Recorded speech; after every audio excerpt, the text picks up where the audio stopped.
uporedimo Srbiju i Švajcarsku. Rezultati, kada zagrebemo ispod površine novca i luksuza, zapravo šokiraju. Zamislite samo taj prizor. Prosječan Švajcarac, naviknut da svoj teško zarađeni franak okrene 3 puta pre nego što ga uloži u neki siguran fond, potpuno nemo i u stanju blagog kulturološkog šoka posmatra Srbina koji u jednoj jedinoj noći, za proslavu punoletstva svog deteta ili za tradicionalnu svadbu, sa osmehom na licu potroši svoju višemesečnu, pa čak i godišnju ušteđevinu.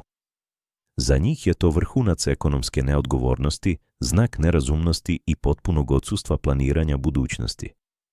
Za nas to je stvar obraza, duše, tradicije i potrebe da se životna radost podeli sa zajednicom, bez obzira na cenu.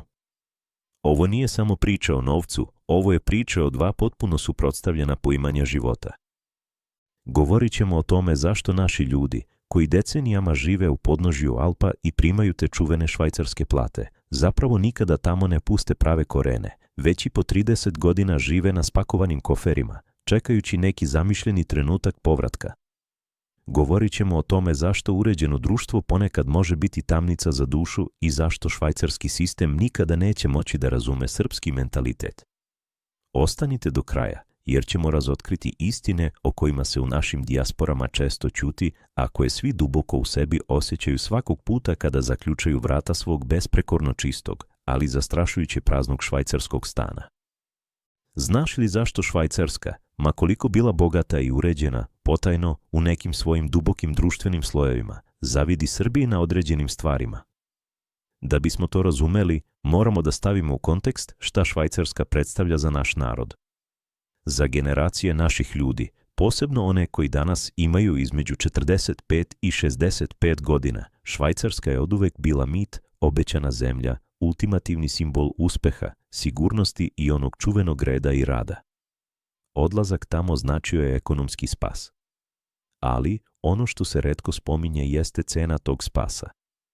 Ovo je važno za svakog od nas, bilo da imamo rodbinu koja tamo radi, bilo da smo sami razmišljali o pakovanju kofera, jer nam pokazuje da standard života nije isto što i kvalitet života. Danas ćemo razbiti tu iluziju da je novac jedino merilo sreće i saznaćete zašto visoka primanja često ne mogu da nadoknade socijalnu prazninu. Saznaćete kako izgleda sudar švajcarskog perfekcionizma i srpske sposobnosti za improvizaciju i zašto se naš čovek, okružen svim tim bogatstvom, često osjeća kao ptica u zlatnom kavezu, sanjajući o buci, gužvi i haosu svog rodnog kraja. Srbija danas, u društvenom i kulturnom smislu, predstavlja jedan specifičan fenomen. Podaci pokazuju da naš životni standard možda nije ni blizu evropskog vrha, ali ono što mi posjedujemo jeste neverovatno gusta i snažna socijalna mreža koja funkcioniše kao nevidljivi zaštitni omotač oko svakog pojedinca. Naš mentalitet je oblikovan tako da čovek nikada nije potpuno sam. Porodica, i to ne samo ona uža, već i šira rodbina, kumovi, komšije i prijatelji, predstavljaju instituciju koja je snažnija od bilo koje državne službe. U Srbiji se problemi ne rešavaju zakazivanjem termina kod psihoterapeuta mesecima unapred, već odlaskom u kafanu, uz čašicu rakije i razgovor do kasno u noć. Kafana kod nas nije mesto gde se samo jede i pije, to je društveni parlament, ispovedaonica, mesto gde se sklapaju poslovi, mire zavađeni i gde se leči duša. Naša tradicija, poput slave, koju ljubomorno čuvamo, nije samo verski obred, već grandiozni socijalni događaj koji okuplja desetine ljudi pod istim krovom, gde se dele radost, hrana i gde su vrata otvorena za svakog putnika namernika.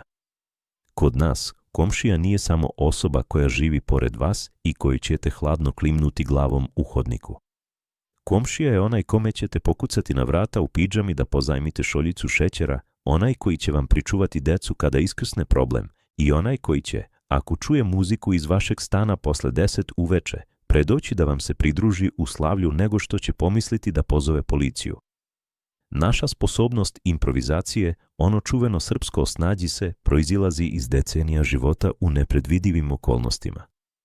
To nas je učinilo fleksibilnim, otpornim i duboko povezanim sa ljudima oko nas, jer smo naučili da samo kroz zajedništvo možemo da prebrodimo krize.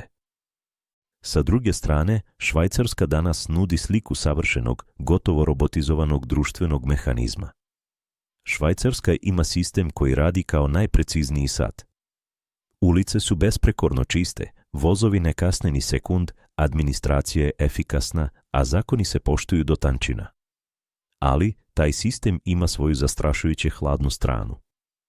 Životni standard jeste izuzetno visok, prihodi su takvi da omogućavaju miran i siguran život, ali je cena te sigurnosti često potpuna socijalna izolacija.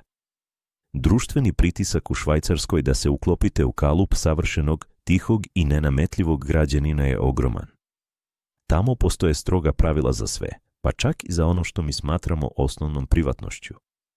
Pravila kućnog reda su toliko rigidna da se tačno zna u kojim terminima smete da koristite zajedničku veš mašinu, a povlačenje vode u toaletu posle 22 časa može biti protumačeno kao narušavanje javnog reda i mira.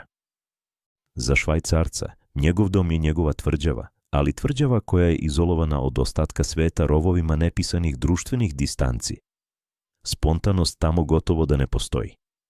Ako želite da popijete kafu sa prijateljem, to se dogovara nedeljama unapred, upisuje u planere i tačno se zna koliko ta kafa može da traje.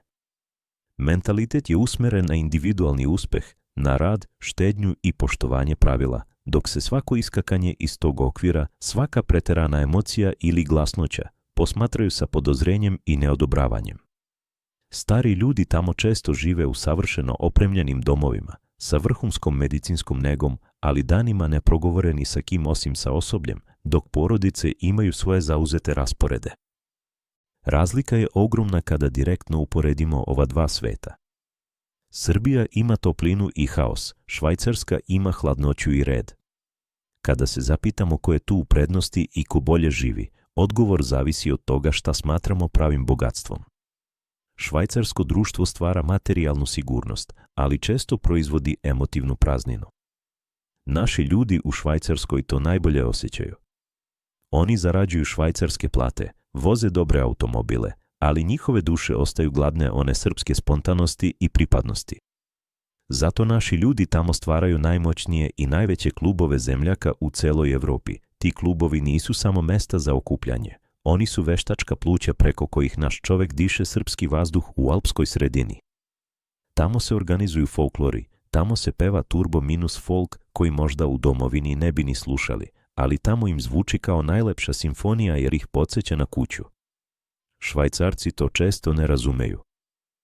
Švajcarska veruje da je Srbija nedisciplinovana, da smo mi narod koji ne poštuje pravila, nekakvi balkanski nemirni duhovi koji ne umeju da cene tišinu. Taj stereotip se gradi na njihovom nerazumevanju našeg socijalnog koda. Ono što oni vide kao buku, mi vidimo kao život. Ono što oni vide kao razbacivanje novcem na slavljima, mi vidimo kao poštovanje prema precima i potomcima. Naša deca, druga i treća generacija emigranata, često se nalaze u procepu između ta dva sveta. U školi i na poslu moraju biti tihi, precizni i uzdržani Švajcarci, dok vikendom u klubovima ponovo postaju temperamentni Srbi. To dvojstvo stvara večnu nostalgiju koju nijedno zdravstveno osiguranje niti švajcarski penzioni fond ne mogu da izleče. Kako smo uopšte došli do toga da budemo toliko različiti? Koreni ovih društvenih razlika su duboki. Za vreme Tita i bivše Jugoslavije, mi smo gajili sistem koji je počivao na kolektivizmu, na bratstvu i jedinstvu, na tome da su fabrike radile za radnike, a stanovi se delili solidarno. Iako je to vreme prošlo, taj osjećaj da smo upućeni jedni na druge je ostao duboko ukorenjen u našem mentalitetu. Naša istorija na Balkanu, konstantne promene, nesigurnosti i turbulencije naučile su nas da institucije mogu da propadnu, države mogu da se raspadnu, ali ono što ostaje i što te spašava jeste tvoj brat, tvoj kum i tvoj komšija. Zato mi ulažemo u ljude, u odnose, u tu nevidljivu mrežu socijalne podrške. Švajcarska je, sa druge strane, vekovima razvijala svoj sistem u miru, zaštićena svojim planinama i svojom neutralnošću. Oni nisu morali da se oslanjaju na komšiju da bi preživeli zimu ili rat. Oni su se oslanjali na zakon, na državu i na banke. Zato je njihov pristup životu toliko individualistički i pragmatičan. Njihov put je put preciznog inženjeringa društva, dok je naš put organskog, ponekad haotičnog, ali neizmerno vitalnog preživljavanja kroz zajednicu. Šta sve ovo zapravo znači za tebe? Za svakog našeg čoveka koji se ponekad zapita zašto nam država nije uređenija, ali i za svakog onog koji šalje evre i franke iz inostranstva sanjajući dan kada će se vratiti u svoje selo ili grad. Ovo znači da moramo da prestanemo da se slepo divimo tuđem samo zato što sija i da počnemo da cenimo ono što mi imamo, a što se novcem ne može kupiti.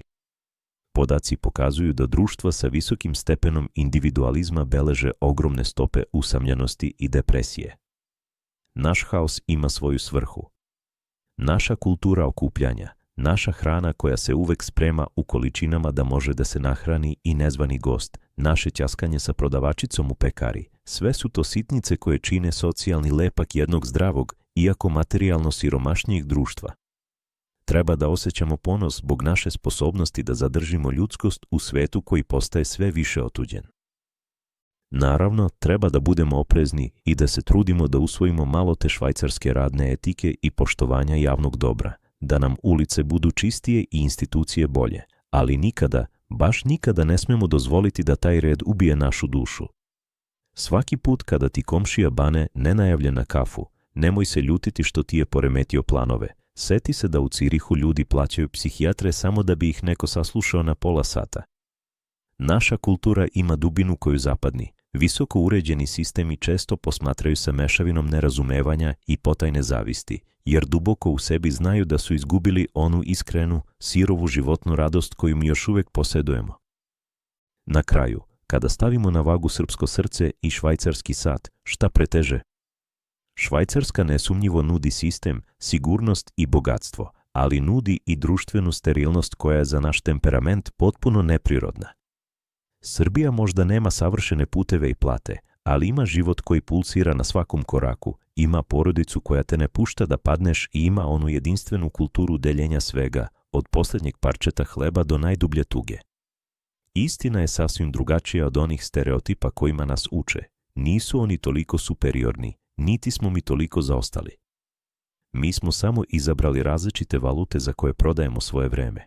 Oni za franke, mi za trenutke sa ljudima koje volimo.